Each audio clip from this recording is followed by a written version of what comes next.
Good morning, students of class 3. Students, I'm sure all of you are happy and healthy. Students, in my last video, I had completed poem 3, The Fairy at the Zoo of your Wordsworth English Reader book, children. And today, I'm going to start with Unit 14, Articles of your English Grammar book. So all of you, please take out your English grammar book. Turn to page number 54, Unit 14, Articles. Children, please take out your English grammar book. Turn to page 54, Unit 14, Articles. Now, children, what do you mean by articles? Now you should know that there are 3 articles. सब उसको use करते हैं but यही नहीं पता है कि ये क्या है. There are 3 articles. ठीक है, हमने इसको क्लास 1 से यूज किया है. कौन कौन से हैं वो? ए, एन, द. हम नाउन्स के आगे ए, एन, द लगाते हैं ना. ये ए और एन और द क्या है? इन्हीं को हम आर्टिकल्स बोलते हैं. क्या बोलते हैं बेटा? आर्टिकल्स. अब आपको पता होना चाहिए कि ए और एन हम किसी वन काउंटेबल नाउन के आगे हम यूज करते हैं. ए और एन हम किसके आगे यूज करते हैं? कोई एक काउंटेबल नाउन, कोई एक चीज जिसको हम काउंट करते हैं. लाइक वी से एन एप्पल, हम बोलते हैं कि नहीं? अ बुक, अ मैंगो, है ना? An alligator. अब हम ये कहीं पे किसी के आगे एन लगाते हैं, किसी के आगे ए लगाते हैं. Why do we do this? Because हमको पता है कि टोटल इंग्लिश लैंग्वेज में 26 अल्फाबेट्स हैं और सॉरी उन 26 अल्फाबेट्स में से 5 वावल्स हैं और बाकी कॉन्सोनेंट्स हैं. तो वो नाउन्स जिनको जब हम बोलते हैं जिनमें वावल साउंड आता है उनके आगे हम क्या लगाते हैं? एन लगाते हैं. और वो नाउन्स जिनको बोलते समय कॉन्सोनेंट साउंड आता है उनके आगे हम क्या लगाते हैं? ए लगाते हैं. ये तो हमने क्लास 1 में भी पढ़ा है और क्लास 2 में भी पढ़ा है ना. 1-2 में हमने जनरली पढ़ा था कि जो स्पेलिंग्स वावल से स्टार्ट होती हैं उनके आगे एन लगाते हैं और जो स्पेलिंग्स कॉन्सोनेंट से स्टार्ट होती है नाउन की उनके आगे हम ए लगाते हैं. बट अभी हमको ये याद रखना है कि वो वर्ड्स जिनमें वावल का साउंड आता है उनमें हम एन लगाएंगे और जिनमें कॉन्सोनेंट का साउंड आता है उनमें हम अ लगाएंगे. बट अभी हमको ये भी याद रखना है कि हम ए और एन किसी काउंटेबल नाउन के साथ ही यूज करते हैं. कोई एक, ए और एन का मीनिंग होता है 1. इफ आई से अ मैंगो, दैट मीन्स कि एक मैंगो, है ना. कोई एक चीज के लिए हम ए और एन यूज करते हैं. और ध्यान रखो वो नाउन ऐसा होना चाहिए जिसको हम काउंट कर सके. फॉर एग्जाम्पल, हम ये नहीं बोल सकते a milk, give me a milk, give me a jelly. हम नहीं बोल सकते क्योंकि वो काउंटेबल नहीं है. तो ए और एन हम किसी काउंटेबल नाउन के साथ ही हम यूज कर सकते हैं. ठीक है, कोई एक चीज हो. और अब ये जो द है ये हमें थोड़ा समझना पड़ेगा कि हम द कहाँ कहाँ यूज करते हैं. सबसे पहली बात, द हम किसी एक पर्टिकुलर चीज के साथ यूज करते हैं. तो इसीलिए द को हम क्या बोलते हैं बेटा? Definite article. क्या बोलते हैं बेटा? द को हम डेफिनेट आर्टिकल. डेफिनेट का मतलब होता है कोई एक किसी पर्टिकुलर चीज. वेयर एज ए और एन हम किसी एक सिंगुलर काउंटेबल नाउन के साथ यूज करते हैं. इसीलिए हम इन दोनों को बोलते हैं इनडेफिनेट आर्टिकल. क्या बोलते हैं बेटा? इन दोनों को हम बोलते हैं इनडेफिनेट आर्टिकल. क्यों बोलते हैं इनडेफिनेट आर्टिकल? क्योंकि हम कोई भी एक सिंगल चीज पढ़ी तो हम बोल सकते हैं अ मैंगो, है ना, एन एप्पल, एन एलिफेंट. लेकिन द हम कब यूज करते हैं? जब हम किसी पर्टिकुलर चीज को हम बारे में बताना चाहते हैं. तो पर्टिकुलर का मतलब होता है किसी स्पेसिफिक का मतलब होता है डेफिनेट, है ना. द एलिफेंट, हम किसी एक पर्टिकुलर एलिफेंट की बात कर रहे हैं. तो इसीलिए द को डेफिनेट आर्टिकल बोला जाता है और ए और एन को इनडेफिनेट, क्योंकि वो किसी भी एक सिंगुलर काउंटेबल नाउन के साथ हम यूज कर सकते हैं। बस हमको ये ध्यान रखना है कि वो नाउन्स जिनमें कॉन्सोनेंट साउंड आता है उनके आगे ए, और वो नाउन्स जिनमें वावल साउंड आता है उनके आगे एन। ठीक है, अब हमको ये तो इतना हमने क्लास 1 में भी पढ़ा, 2 में, और मैंने भी रिवाइज करवा दिया कि अब हमको साउंड के हिसाब से ए और एन यूज करना है, बट काउंटेबल नाउन्स। ठीक है, और ए किसके साथ? All the words which start with consonant sound, और an all the words which have got vowel sounds. Now अब आपको ये पता होना चाहिए कि जो हम अनकाउंटेबल चीजें, फॉर एग्जाम्पल मैं ब्रेड बोलूं, ब्रेड के आगे हम ए नहीं लगा, अब ब्रेड नहीं बोल सकते हैं, है ना? क्यों नहीं बोल सकते? क्योंकि ब्रेड अनकाउंटेबल है।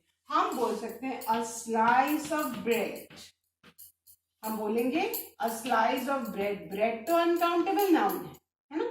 लेकिन स्लाइस ऑफ ब्रेड हम बोल सकते हैं अ लोफ ऑफ ब्रेड। आप मम्मी जब बाजार से आपके लिए ब्रेड लेके आती हैं तो मम्मी एक पूरा लोफ लेके आती है, जो ब्रेड एक पूरी पैकेट में आती है उसको लोफ बोलते हैं, और जब आप पैकेट खोलोगे तो वो ब्रेड की स्लाइसेस निकलती है।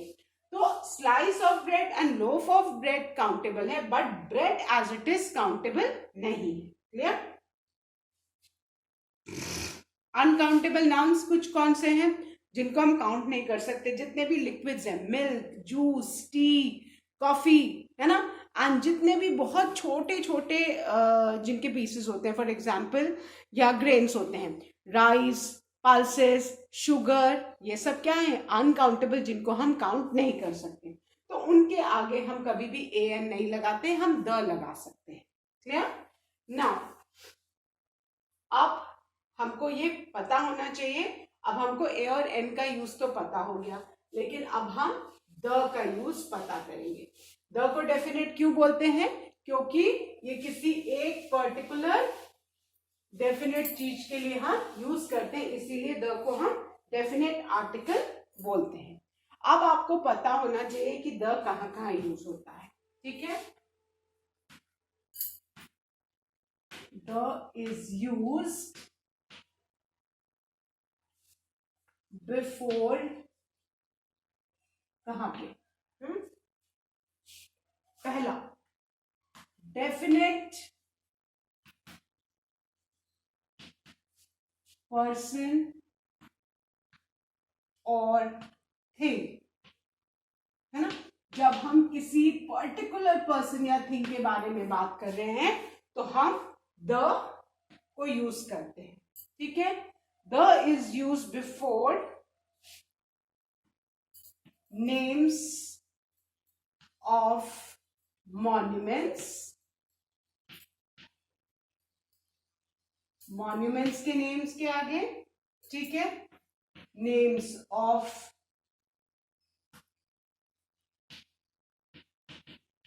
rivers, oceans,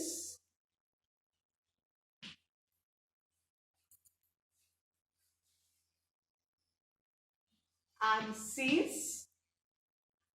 ठीक है, the names of rivers, oceans, seas. Then before the names of mountain ranges,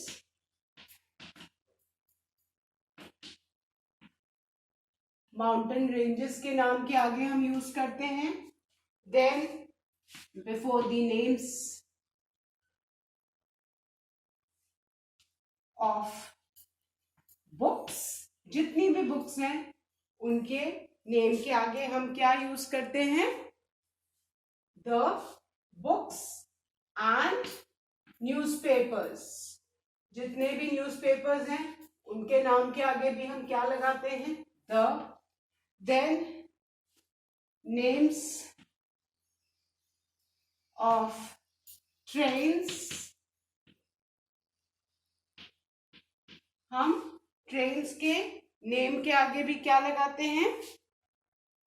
the लगाते हैं। तो आपको भी पता होना चाहिए द कहाँ कहाँ हम यूज कर सकते हैं, किसी डेफिनेट पर्सन और थिंग के आगे। नेम्स ऑफ मॉन्यूमेंट्स, मॉन्यूमेंट्स जानते हैं ना किसको बोलते हैं, फेमस बिल्डिंग्स को, ठीक है। Names of rivers, oceans and seas, then names of mountain ranges, names of books and newspapers, names of trains.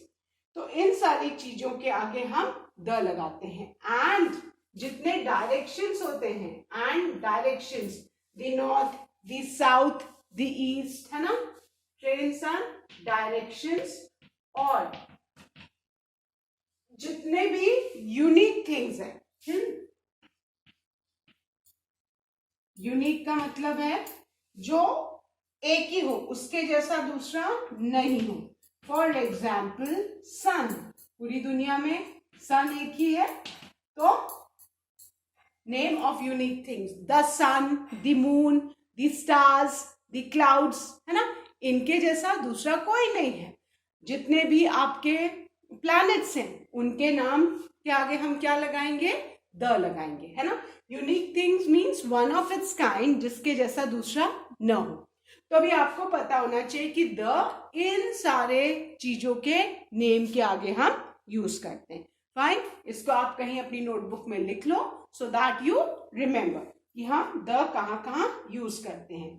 और अभी मैं आपको एक और चीज बताऊंगी जो मैंने डेफिनेट या स्पेसिफिक वाली बात की, एग्जाम्पल के साथ समझाऊंगी तो और अच्छे से समझ में आएगा, लेकिन आई थिंक बाकी तो आपको समझ में आ जाएगा। नेम्स ऑफ मॉन्यूमेंट्स के आगे the, monuments means famous buildings. Names of rivers, oceans and seas के आगे the. Names of mountain ranges के आगे the. Names of books and newspapers के आगे the. Names of trains and directions, there are 4 directions, north, south, east, west, isn't it, उनके आगे the. Name of unique things like sun, moon, stars, clouds, planets, ये सब unique है, इनके आगे हम द लगाते हैं। फाइन, अभी जो मैंने आपको एक बताया है कि डेफिनेट पर्सन और थिंग, इसका मैं आपको एग्जांपल बताऊंगी। क्लियर?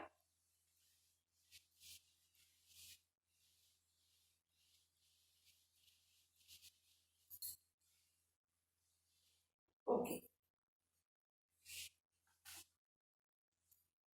अब सपोज मैं एग्जाम्पल आपको समझा रही हूं। I saw a boy,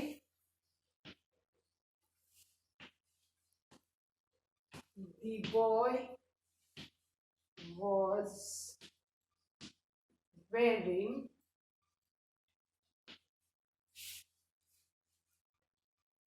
red shirt, ठीक है। अब कोई भी सेंटेंस में, ठीक है, जो मैंने डेफिनेट वाली बात की है, अब फर्स्ट सेंटेंस देखो, I saw a boy, boy के पहले हमने क्या लगाया, अ, क्योंकि हम इन जनरल किसी लड़के की बात करें। बट उसी में अगर आगे हम उसी लड़के की बात करें, दैट मीन्स ये पर्टिकुलर बॉय डेफिनेट बॉय है। जब हम उसी लड़के के बारे में हम आगे बात करते हैं तो हमेशा उसके आगे बाद में सेकेंड सेंटेंस में द आता है, कभी भी हम उसके आगे ए एन नहीं लगाएंगे। जब हम किसी भी नाउन की बात कर रहे हैं, I saw a dog, the dog was limping, है ना, तो पहली बार हम अ यूज करेंगे, लेकिन बाद में जब वो नाउन रिपीट होगा दूसरे सेंटेंस में तो उसके आगे हम द लगाएंगे, क्योंकि फिर हम उस डेफिनेट, उस पर्टिकुलर नाउन की बात कर रहे हैं। तो ये आपको बच्चों याद रखना है कि पहली बार हम ए एन यूज करेंगे depending upon the sound of the noun, लेकिन बाद में जब वो रिपीट होगा तो उसके आगे हम हमेशा द लगाएंगे। क्लियर? नाउ आई होप अभी ये सबको समझ में आ गया। Now if you turn to page 55, you can have a look at the examples and pictures जो दिए हुए। For example, a yak, yak में किसका साउंड है, कॉन्सोनेंट का, तो हमने अ लगाया है। A telephone, telephone again has got this consonant sound, तो हमने अ लगाया है। A knife, knife में अगेन कॉन्सोनेंट साउंड है तो अ लगाया है। अब ध्यान से देखो, this is an owl, owl में किसका साउंड है, वावल का साउंड है तो एन लगाया। An artist, आर्टिस्ट में किसका साउंड है, वावल का साउंड है, एन लगाया। Then an ink pot, ink pot में भी वावल का साउंड है तो एन लगाया। नाउ लुक एट, अब ध्यान से देखो द किस किस के, the Eiffel tower, Eiffel tower is a monument तो हमने क्या लगाया, the. The Yamuna, Yamuna is the name of a river, तो हमने क्या लगाया? The Ramayana, Ramayana is the holy book, है ना। तो आज हमने पढ़ा है कि जितनी भी बुक्स एंड होली बुक्स हैं उन सब के आगे क्या लगेगा? द हिमालयास, हिमालयास माउंटेन का नेम है, माउंटेन रेंज का नेम है, तो उनके आगे भी क्या आएगा? द आएगा। Then the Times of India, Times of India is the name of newspapers, तो उसके आगे भी हम क्या लगाएंगे? द राजधानी एक्सप्रेस, ट्रेन्स के नेम के आगे हम क्या लगाएंगे? द। तो आई होप अभी सबको पता लग गया है कि ए एन द ये तीनों 3 आर्टिकल्स हैं, और ए और एन साउंड के हिसाब से हम यूज करते हैं। जिनमें कॉन्सोनेंट का साउंड सिंगल काउंटेबल नाउन है तो हम ए यूज करेंगे, जिनमें वावल का साउंड है काउंटेबल नाउन्स है तो उनमें हम एन यूज करेंगे, और द मैंने भी सारे रूल्स बताए आपको कहाँ कहाँ यूज करने हैं। Now if you turn your page to page 56, now look at the blue box tip of the day. Some words start with a consonant but they have vowel sound. Okay, अब ये कहता है कि कुछ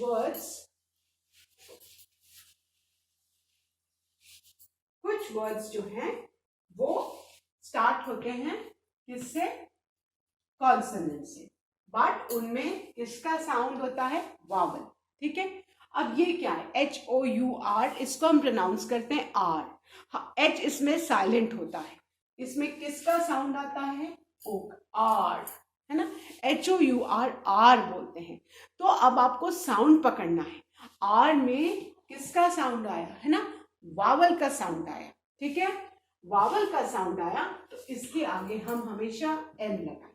let's take another example, honest person, कहते हैं ना बहुत ही ईमानदार आदमी, बहुत ऑनेस्ट पर्सन।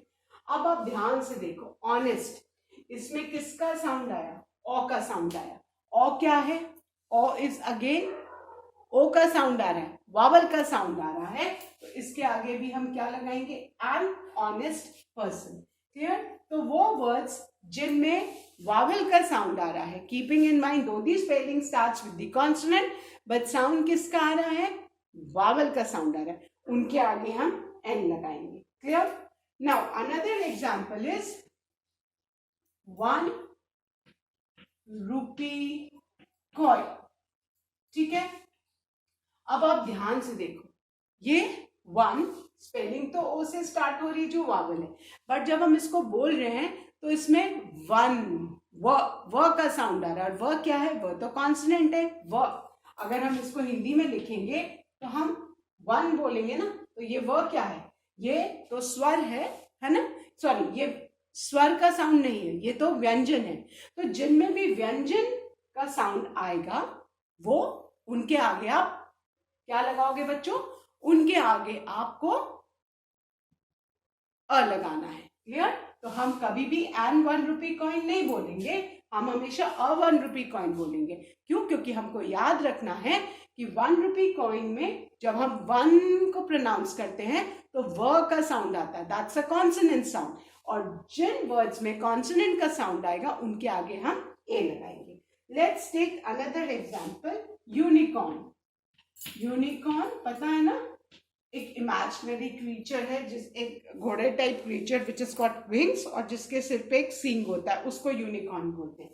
अब यूनिकॉर्न, अब आप ध्यान से देखो, स्पेलिंग किससे स्टार्ट हो रही है? यू से स्टार्ट हो रही है, बट जब हम बोल रहे हैं यूनिकॉर्न तो य वाला व्यंजन वाला साउंड आ रहा है ना, कॉन्सोनेंट का साउंड आ रहा है, तो इसके आगे भी हम अ लगाएंगे। Another example is university. University you से स्टार्ट हो रही है स्पेलिंग, बट साउंड किसका आ रहा है? य। यूनिवर्सिटी, या कॉन्सोनेंट का साउंड आ रहा है, तो हम इसके आगे भी क्या लगाएंगे? अ लगाएंगे। सो ये ध्यान रखना है कि स्पेलिंग भले, इट इज नॉट नेसेसरी कि स्पेलिंग अगर कॉन्सोनेंट जो हमने क्लास 1-2 में पढ़ा था कि हमको स्पेलिंग के हिसाब से एन लगाना है, बट अब क्लास 3 में आपको ये जानना जरूरी है कि आपको साउंड के हिसाब से ए और एन आर्टिकल यूज करना है। जिनमें वावल का साउंड आएगा उनमें हमको एन लगाना है, और जिनमें कॉन्सोनेंट का साउंड आएगा, दो दी स्पेलिंग किससे स्टार्ट हो रही है? वावल से। तीनों की स्पेलिंग आप देख रहे हो वावल से स्टार्ट हो रही है, बट इसमें साउंड किसका आ रहा है? कॉन्सोनेंट का, है ना। हिंदी में भी आपको अ आ ई ये स्वर है और बाकी के सारे व्यंजन है, तो जिनमें व्यंजन का साउंड आएगा उनके आगे आपको अ लगाना है, और जिनमें स्वर का साउंड आएगा उनके आगे आपको एन लगाना है। ये सिंपल कंसेप्ट याद रखोगे तो फिर कभी भी गलती नहीं होगी। So children, that's all for today. Now I'll be starting with exercise 1 in my next video. Till then, please revise the examples. So that's all for today. Thank you children. Have a good day ahead.